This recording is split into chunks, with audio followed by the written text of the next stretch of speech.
Hello and welcome. I'm Rawia Alami and this is the Dailies, where we take a look at important news stories, reports, analyses and articles published in newspapers and media outlets across the world. International media focused on President Trump's declaration that he will block any Israeli annexation of the West Bank, a move seen as sparing Israel from escalating diplomatic isolation and likely European sanctions. Meanwhile, in the UK, fresh polling shows Nigel Farage's Reform Party edging close to an outright majority. And in the US, Trump unveiled new tariffs on trucks, furniture and pharmaceuticals, while former FBI Director James Comey was indicted, underscoring the administration's drive to pursue political opponents. We'll start from the Middle East, as all global newspapers reported on President Trump's latest statements, in which he declares that he will not allow Israel to annex the West Bank. Israeli newspapers also highlighted the reaction of far-right members of Knesset who called on Prime Minister Netanyahu to defy President Trump and apply full Israeli sovereignty over the West Bank. And that is in response to nations recognizing a Palestinian state. However, some opinion articles saw the American position as a rescue. Ariel Kahana argues in Israel Today that President Donald Trump's decision to block Israeli sovereignty moves in the West Bank effectively saved Israel from itself. The move provides Prime Minister Netanyahu with a political shield against pressure from coalition hardliners demanding annexation. Kahana notes that while the Yesha Council lobbied vigorously for sovereignty, it misread the global mood, as European states were already advancing recognition of Palestine and signaling harsher sanctions. By shutting the door, Trump spared Israel from the severe political and economic fallout such a step would have triggered. Though sovereignty advocates see this as a missed opportunity, the piece frames Trump's intervention as pragmatic, also postponing annexation until conditions are more favorable, and proving restraint can sometimes be the truest form of friendship. On the other hand, Yaakov Katz's opinion piece in the Jerusalem Post argues that Israel's failure to define an end game for the nearly two-year Gaza war has created a dangerous strategic vacuum now being filled by foreign powers, chiefly the United States. While Israeli leaders dismiss European recognition of a Palestinian state, they scramble to secure Washington's support, underscoring their dependence on U.S. approval.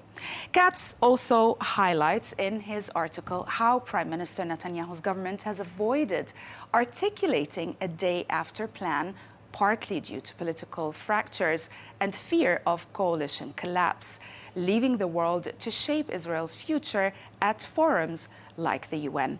Also, the article goes on to say that with Trump pressing for closure and hostage release and a broader Middle East deal, Monday's White House meeting may expose an unsettling reality. Israel's war strategy is being decided abroad, not in Jerusalem. Along those lines, Washington announced backing a plan for Tony Blair to head Transitional Gaza Authority, in a move deemed by The Telegraph as Gaza's best chance for peace. The paper's editorial contends that Tony Blair may unexpectedly represent the best candidate, despite his controversial legacy from the Iraq and Afghanistan wars. It outlines a joint initiative by Blair's Institute and Donald Trump's advisor, Jared Kushner, to establish the Gaza International Transition Authority, GITA, a temporary governing body chaired by Blair and supported by Arab and Muslim partners. It is also funded by Gulf states. GITA would oversee reconstruction, strengthen governance, and prevent Hamas from regaining power. The article also highlights Blair's deep regional knowledge, credibility with leaders on both sides, and commitment to coexistence through security, markets, and de-radicalization. With backing from Trump, Netanyahu's advisors, and also Arab states, the plan is framed as Gaza's most realistic pathway to stability. In a related matter, Sharq al-Awsat reported on Saudi Arabia's announcement of the formation of an international coalition to support the Palestinian Authority, pledging $90 million in direct aid. Foreign Minister Prince Faisal bin Farhan unveiled the initiative in New York following a high-level ministerial meeting of the global coalition to implement the two-state solution, co-hosted with the EU and Norway on the sidelines of the UN General Assembly. The coalition builds on the recently adopted New York Declaration, which Prince Faisal has called a historic consensus on Palestinian statehood, already recognized by 159 UN member states. Discussions also focused on a ceasefire in Gaza, Palestinian unity, and enabling the authority to govern. The kingdom reiterated it will not normalize ties with Israel without a Palestinian state, stressing the two-state solution as the only viable path to peace.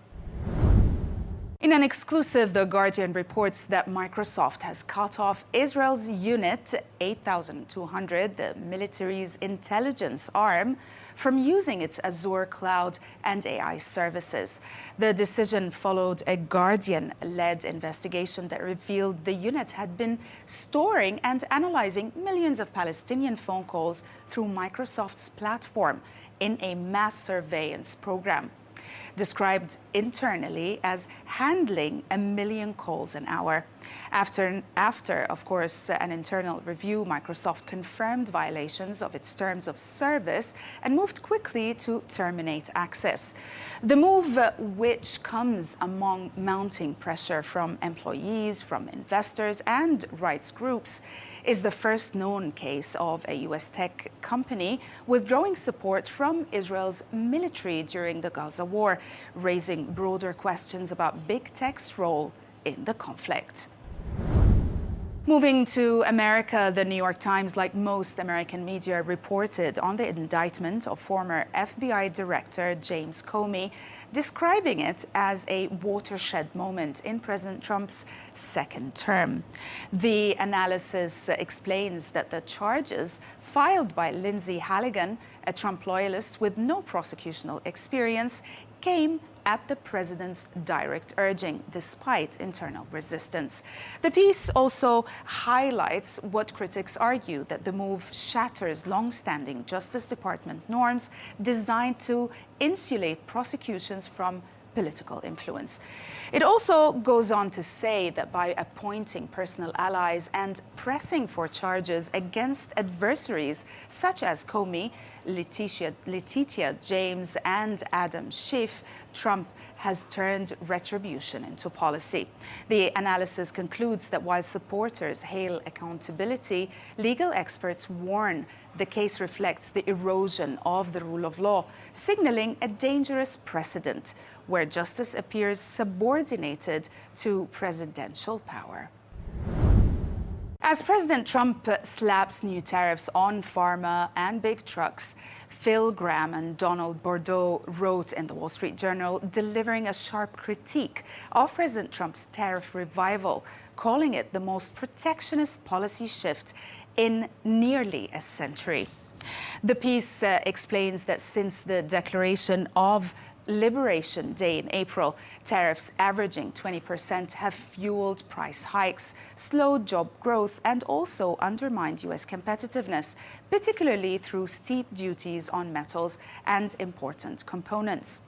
The authors also contend that although Trump says foreign exporters are paying the tariffs, evidence shows that American businesses and consumers are actually covering most of the costs, with pension funds and retirement accounts also hit as profits decline. The article warns that tariffs misallocate resources, dampen productivity, and risk isolating America as trade elsewhere expands. The central question: will the U.S. embrace Reagan's open markets or Hoover's protectionism? And we'll end from the UK, where press reported on a striking YouGov MRP poll showing Nigel Farage's Reform UK within reach of an outright majority. The Times explains that Reform is projected to win 311 seats, a dramatic leap from its current 5 MPs, while Labour would collapse from 411 to 144, and the Conservatives would fall to 45 seats. The Liberal Democrats would inch up to 78 seats, and the SNP would recover to 37 seats. But also a coloured map accompanied the article. It illustrates, as you can see, Reform's surge with Labour's strongholds in the north and also in Wales, and the east turning Reform's blue-green. Now, the analysis also underscores how Keir Starmer faces mounting pressure before Labour's conference, while Farage could enter Downing Street, potentially with Badenoch as junior partner. That's it for today. Thanks for watching.